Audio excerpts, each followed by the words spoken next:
Bismillahirrahmanirrahim. Good evening, ladies and gentlemen. I hope all of you are fine and having a productive day. My name is Dr. Atif Nawaz, and I'm currently doing cardiac surgery residency at AFIC NHD Rawalpindi, and it's been quite an honor for me to be the part of this prestigious conference. For the next few minutes, we'll be talking about the total arterial revascularization. But the important question is, why total arterial revascularization? Due to the success of Lima to LED, arterial revascularization gained quite an importance over the last few years. Indeed, it is a leading trend in CABG for the treatment of coronary artery disease. Of course, it comes with lots of benefits. It improves both the long-term and the short-term mortality. It adds to the versatility. The patency of the arterial conduits is higher as compared to the venous conduits. And because the patency of the arterial conduits is higher, it minimizes the risk for reintervention. And just because we are using only the arterial conduits, it also allows us for the preservation of the venous conduits as well. Now, the common strategies that we use for the total arterial revascularization is either we use the bilateral internal thoracic artery or we use the left internal thoracic artery and the radial artery. Now, we will go through the literature which will show that the patency or the quality of the arterial conduits is superior as compared to the venous conduits. The first I'm going to mention is the arterial revascularization trial. Despite the increased emphasis on the bilateral internal thoracic artery use, since when the study was done on the STS database, it was seen that only in 5% of the CABG patients, they used the bilateral internal thoracic artery graft. And also, there were two reasons for it. One, there was a fear of sternal wound complications, and another was the quality of data behind it. Now, to address these issues, arterial revascularization trial was done. And in this trial, the patients were divided into two groups. In one group, those patients were included who received the bilateral internal thoracic artery, and another group, those patients were included who received the single internal thoracic artery. And in both the groups, the saphenous vein was used as well, and the radial artery was also used as well. And when the results were seen at 10 years, it was seen that there was no significant difference in the mortality when compared both the groups. However, there was the increased incidence of the sternal wound complications in those patients who received the bilateral internal thoracic artery. Similarly, the recent study was done from the New York Heart Cardiac Surgery database, and it was seen that the mortality at 10 years of those patients who received the multiple arterial grafts was low as compared to those who received the single arterial grafts. Now, what do we conclude from the arterial revascularization trial? Was it a failed one? No. It was basically a landmark trial for the total arterial revascularization. And it was seen that in those patients who were given the single left internal thoracic artery and the radial artery, the results, if not superior, were equal to those who received the bilateral internal thoracic artery. The next is multiple versus single arterial coronary bypass graft surgery for multivessel disease study.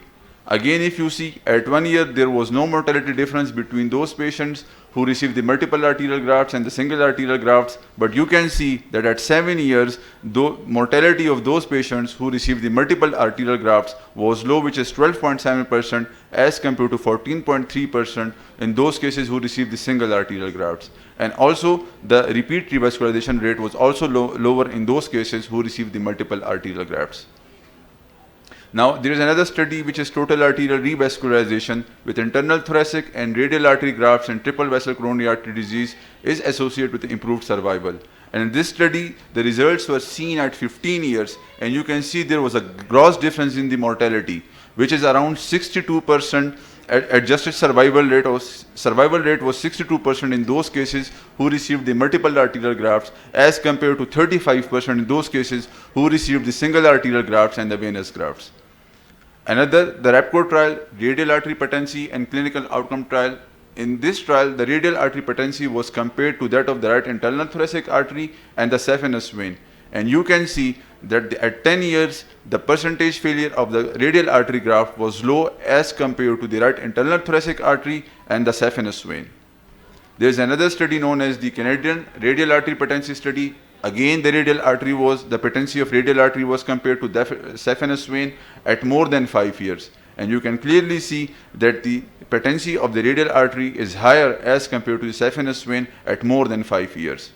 Now, this is the meta-analysis. Again, in this meta-analysis, the patients were divided into two groups, the one receiving the bilateral internal thoracic artery and the radial artery, and another group which received the bilateral internal thoracic artery and the saphenous vein. And you can see that at 5 years, 10 years, and 15 years, the survival was high in those cases who received the bilateral internal thoracic artery and the radial artery. Now, going through this literature, now where do we stand at the total arterial revascularization? It is still not widely embraced by the cardiac surgeons throughout the world, and there are a number of reasons to it. The first is the moderate lesions. Whenever you graft the moderate lesion with the arterial graft, it is liable to fail because of the competitive flow. Another reason is total arterial revascularization takes longer time which the surgeons can spend while doing the another surgery. Of course, total arterial revascularization is a demanding skill, and also there is the absence of the gold standard prospective randomized controlled trials. Some are like in this pipeline, but they haven't yielded the results yet.